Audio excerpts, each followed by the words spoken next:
What's up, everybody? And ever since I was a kid, I've been a superhero fan. Whether it's DC, whether it's Marvel, I've always been interested in the art style, in the way that just how the shows were. And I'm talking about like when I was age like 1, 2, and 3, like when I was watching cartoons on Saturday mornings, just looking at the different cartoons that were on. I would be seeing some superhero shows like X-Men the animated series, Batman the animated series, Superman the animated series, like Spider-Man the animated series, the Justice League cartoons. I was looking at all of that. I was like, wow, the shows, the art style, the way that the dynamics for all teams involved and all stories were just too good. And now I fast track 20 years in the future. Now I'm 20 years old and I'm still a fan of superhero stuff. Like whether it's the MCU, I'm still a fan of that. Like I love the MCU. MCU is very, very great. Phase 4, not so much, but the first 3 phases were peak. But when it comes to the DCEU, man, I can't really say the exact same thing because the DCEU has been really hits and misses.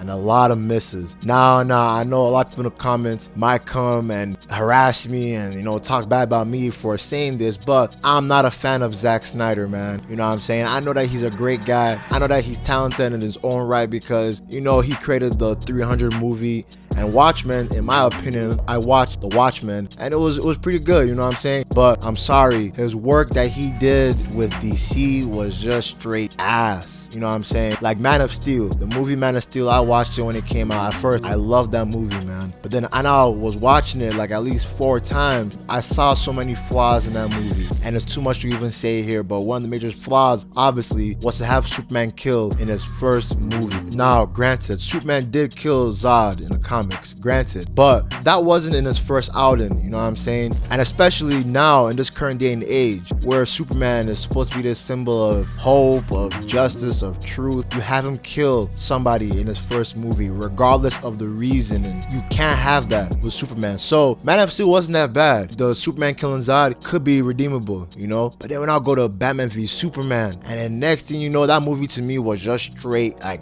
ass. Like I'm sorry, it was probably the worst thing he even put out, because not only did they kill off Jimmy Olsen, an important side character to Superman's early days when Superman's in the Daily Planet, then they made Lex Luthor short and he had long orange hair and he was acting more of the Riddler and the Joker than Lex Luthor. That was horrible casting, I'm sorry.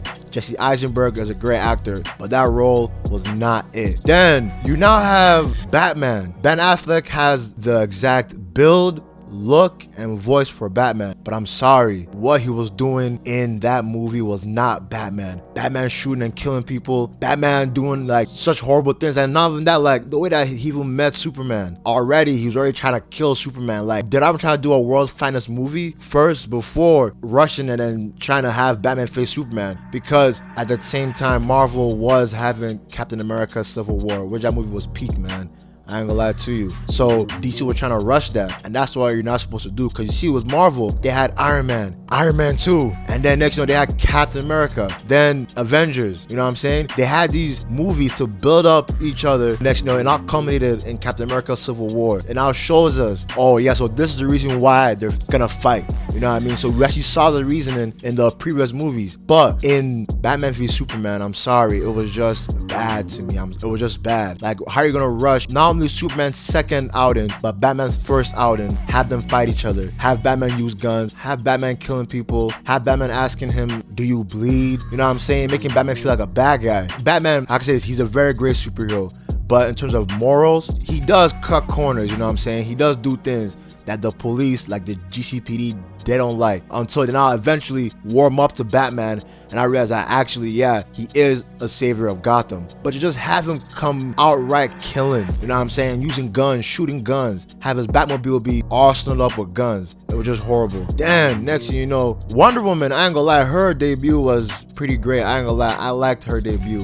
but it just ended horribly when you kill Superman in the second outing in the movies. That doesn't make sense. You need 5 movies to build Superman. You need 2 Justice League movies to build Superman. Then you kill him off. You don't just kill him off in the second movie. It made him look so weak. I don't know. And the Doomsday they had was so ugly. You know what I'm saying? But let me talk about Justice League. the Whedon cut, not the Snyder cut. The Snyder cut of Justice League was the only movie that was actually good from Zack Snyder, in my opinion. That movie, if Warner Brothers weren't dumb as fuck and released the Zack Snyder version instead of the Whedon cut, I'm telling you, DCU would be saved right now, because that movie was very good. It had its problems, you know, like having Cyborg be the main member of the League instead of having him a Teen Titan. Like, that was just a stupid, dumb move from Zack Snyder. Casting Ezra Miller, who right now is embroiled in so much controversy that Ezra, thank God they will never be in a DC movie, man, because what Ezra was doing in 2020 and 2021 and 2 was just messed up. But for the most part, Zack Snyder's version was very great, but Warner Brothers had to shoot themselves in the leg and release Whedon's cut first, and that really hurt the DCEU. And not only that, Josh Whedon's cut was probably the worst thing that could happen to DCEU, because after, during, and before his cut was released, he was terrorizing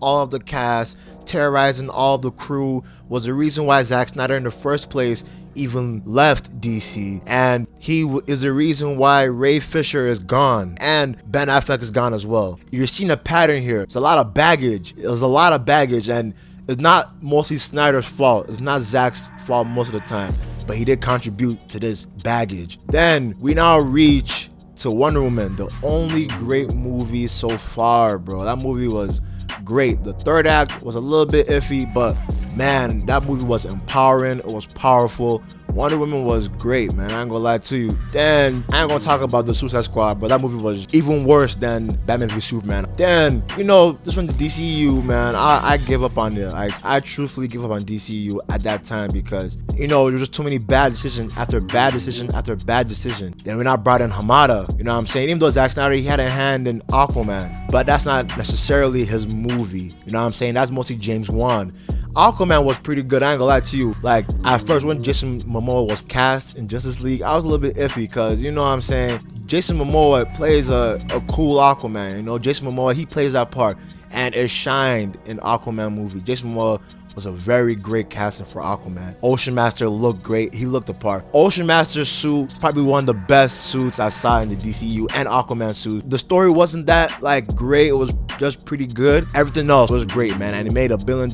You know what I'm saying? And let me just point out, the Snyderverse movies did actually do great at the worldwide box office for the DCEU. But Zack Snyder, the reason why the box office worldwide for his was so good is because fans were just starting to see a cinematic universe of DC. When they now saw it, that's when the box office started to take a hit, because Shazam came out. Shazam was great, don't get me wrong. Shazam was a very great movie, but the box office worldwide wasn't that good. And next thing you know, we now have Birds of Prey. It was aight, it was decent. It wasn't bad, but it wasn't great anyways. But that box office was horrible. Then when I have Wonder Woman 1984, bro, that shit was straight ass.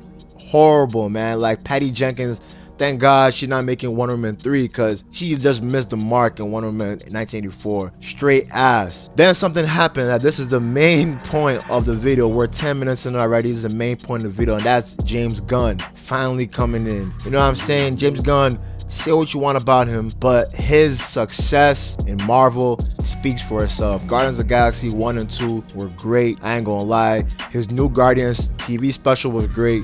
And this when James Gunn now made the Suicide Squad. Now, worldwide, it flopped. I ain't gonna lie to you, it flopped. But I ain't gonna lie, even though it flopped, that movie was the best movie that DC had put out up until that point. Like, Shazam was great, Wonder Woman was great, Zack Snyder's Justice League was great, you know what I'm saying? And Aquaman was pretty good. But up until that point, that was the best movie that DC had put out, and it was from James Gunn. Next thing you know, James Gunn now shits out Peacemaker, man. At first, I thought Peacemaker was going to be ass. Peacemaker is literally the highest rated DCEU project right now on almost all review sites. Peacemaker is so good that, bro, I went through so many emotions watching Peacemaker, you know what I'm saying? Then we now have the Batman. It's not in the DCEU, but the Batman is peak, man. It's peak. Probably, in my opinion, the second best Batman movie, man, next to the Dark Knight. Then, you know, we now have Black Adam. And Black Adam, to me, I ain't gonna lie, Black Adam was trash. But you've seen a pattern here. You've seen a pattern that I've been building up, and that is James Gunn, no matter what you say about him, whatever he did in the past, he is known to put out bangers, you know what I'm saying? And it's unfortunate what's happening right now with DC because James Gunn cancels so many things. He's rebooting everything, canceling Man of Steel 2. I think he's probably canceling Black Adam 2. Already canceled Wonder Woman 3, stopping Jason Momoa for being Aquaman, putting him as Lobo, and I ain't gonna lie, the biggest blow that James Gunn did was firing Henry Cavill. Man, bro, like, it's understandable as to why so many people are mad at James Gunn right now. It's completely understandable. Because how can you fire Henry Cavill? You know, like, sure, Henry Cavill was in some very terrible movies, but he looked the part. And the limited amount of substance he had, he nailed it, bro. You know what I'm saying? He nailed it to the point. But despite Henry Cavill being literally the perfect casting for Superman, I'm sorry. I understand why James Gunn is going to recast him because Henry Cavill is almost 40. You know what I'm saying? Let's just look at Marvel because people don't want to compare DC to the MCU, but in a way you kind of have to because in the comics, Marvel and DC are literally the same thing right now. You know what I'm saying? Marvel puts out great stories in comics, DC puts out great stories. Marvel puts out shitty stories, DC puts out shitty stories in the comics. It's the same thing, but they both have one thing common: a connected universe. Granted, when the New 52 came, it ruined everything in DC. It ruined every single thing in DC. But now they fixed that, and now their universe is cohesive. And despite some bad stories, there's a lot of pretty great stories too. But that's what you need when you want to adapt a universe. You need a cohesive universe, and one thing you mostly need are first movies that give good first impressions. That's why Marvel is such a juggernaut today, because their first movies, Iron Man, you have Captain America, the first Avenger, you have even though the Hulk wasn't really that good, people still liked it, and you have Thor. Those movies, their first impressions, they all hit the marks. All of them weren't peak except Iron Man, but they all hit the mark. They all showed us that, yeah, these are the origins. I can get behind these characters. But I'm sorry, Man of Steel and Batman v Superman, Suicide Squad, and Justice League, you cannot get behind any of these characters because those movies were straight ass. You know what I'm saying? Straight ass. So I can understand why James Gunn is doing this, despite it being such a heavy blow, because Henry Cavill, he's literally destined for Superman. Like, Henry Cavill literally wanted Superman his entire life. He got it. Warner Brothers and, I'm sorry, Zack Snyder did not do justice for Henry Cavill, making Superman unlikable. You know what I'm saying? And then, unfortunately, Warner Brothers were stupid enough to fire him, to cut ties with him. Like, it wasn't his fault that his movies were bad. And now he finally came back because of The Rock. When Black Adam came out, The Rock is a very good guy, but, he tried to not use Henry, but kind of use Henry to market Black Adam, and it flopped, And now Henry Cavill's getting fired just when he came back. That's a big L that James Gunn has to have for the rest of his life.